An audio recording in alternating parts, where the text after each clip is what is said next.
UP में BJP विधायकों के साथ सीएम योगी की लगातार बैठकें। मेरठ मंडल के विधायकों से मिले सीएम योगी। मेरठ मंडल के विधायकों की बैठक में सीएम योगी ने दी नसीहत, कहा जीत के लिए 50% पार्टी, 50% उम्मीदवार जिम्मेदार।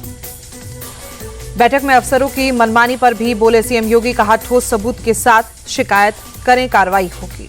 लखनऊ में मंत्री संजय निषाद ने सीएम योगी से मुलाकात की। दोनों नेताओं के बीच कई मुद्दों पर चर्चा हुई। यूपी पुलिस की रद्द हुई परीक्षा की नई तारीखों का ऐलान। 23 से 31 अगस्त के बीच 5 दिन होगी परीक्षा।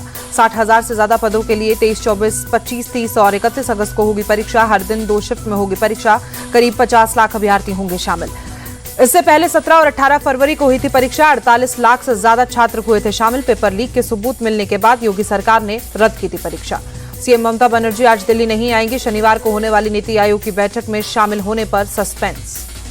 अचानक बदला ममता बनर्जी का प्लान। सूत्रों के मुताबिक इंडिया अलायंस के बहिष्कार के चलते नीति आयोग की बैठक से दूरी बना सकती है ममता।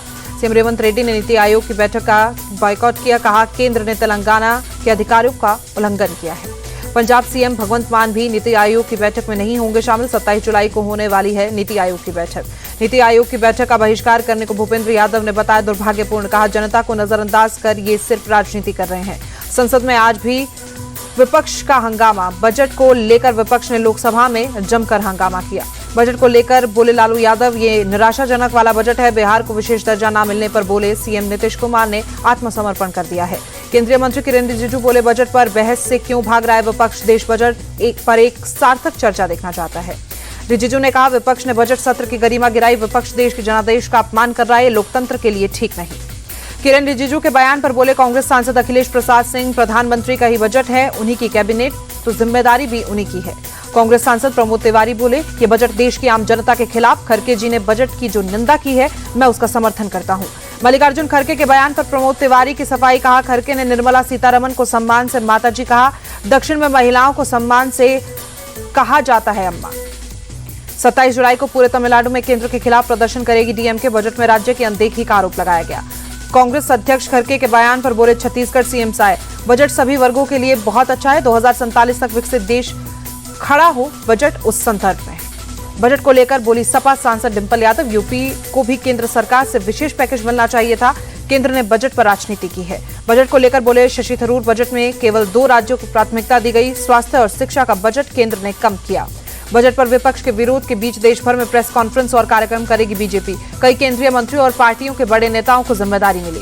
देश भर के प्रमुख शहरों में इस शनिवार और रविवार को प्रेस कॉन्फ्रेंस और प्रबुद्ध सम्मेलन करेगी बीजेपी। लोगों को बजट के बारे में बताएगी। दिल्ली सीएम केजरीवाल की न्यायिक हिरासत 8 अगस्त तक बढ़ी। शराब नीति घोटाले में तिहाड़ जेल में बंद है केजरीवाल। शराब घोटाले से जुड़े मनी लॉन्ड्रिंग मामले में भी केजरीवाल की न्यायिक हिरासत 31 जुलाई तक बढ़ी। इस मामले में मनीष सिसोदिया और के कविता की 31 जुलाई तक हिरासत बढ़ाएगी। दिल्ली में आम आदमी पार्टी को नया कार्यालय अलॉट हुआ। केंद्र ने रविशंकर शुक्ला लेन पर नया दफ्तर अलॉट किया। हाईकोर्ट ने नया कार्यालय अलॉट करने का निर्देश दिया था। फडणवीस पर लगाए आरोपों पर बोले अनिल देशमुख, मेरे पास आरोपों की वीडियो रिकॉर्डिंग है, कोई चुनौती देगा तो खुलासा करूंगा। देवेंद्र फडणवीस पर अनिल देशमुख के आरोपों पर बोली प्रियंका चतुर्वेदी, अनिल देशमुख जो कह रहे हैं वो गंभीर है। साफ हुआ है कि फडणवीस के खाने और दिखाने के दांत अलग है। कर्नाटक विधानसभा में नीट के खिलाफ प्रस्ताव पारित। शिक्षा मंत्री शरण प्रकाश पाटिल ने पेश किया प्रस्ताव। बिहार विधानसभा में विपक्ष का हंगामा। कानून व्यवस्था करप्शन को लेकर प्रदर्शन। बिहार विधानसभा में महागठबंधन के विधायकों का हंगामा। बिहार को विशेष राज्य का दर्जा देने की मांग।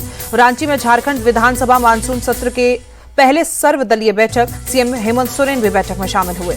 कल सुल्तानपुर जाएंगे Rahul Gandhi. Sultanpur MP MLA court ने राहुल गांधी को किया तलब। अमित शाह के खिलाफ दिए बयान को लेकर राहुल गांधी पर चल रहा है मानहानि का केस। जम्मू कश्मीर में आतंकियों से मुठभेड़ के बाद सुरक्षा बलों का ऑपरेशन तेज। लगातार तीसरे दिन भी कुपवाड़ा में जारी है सेना का अभियान।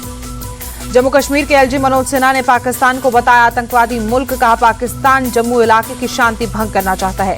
एलजी ने लोगों को दिया भरोसा। कहा पाकिस्तानी आतंकवादियों द्वारा बहाए एक एक बूंद खून का हिसाब होगा और ठीक से होगा। मनोज सिन्हा ने जम्मू कश्मीर के लोगों से अपील की आतंकवाद के खिलाफ मुट्ठी बांधकर एक साथ खड़ा होने पर वक्त की जरूरत है। गुरुग्राम में भारी बारिश से जगह जगह जलजमाव। घुटनों घुटनों तक पानी भरा।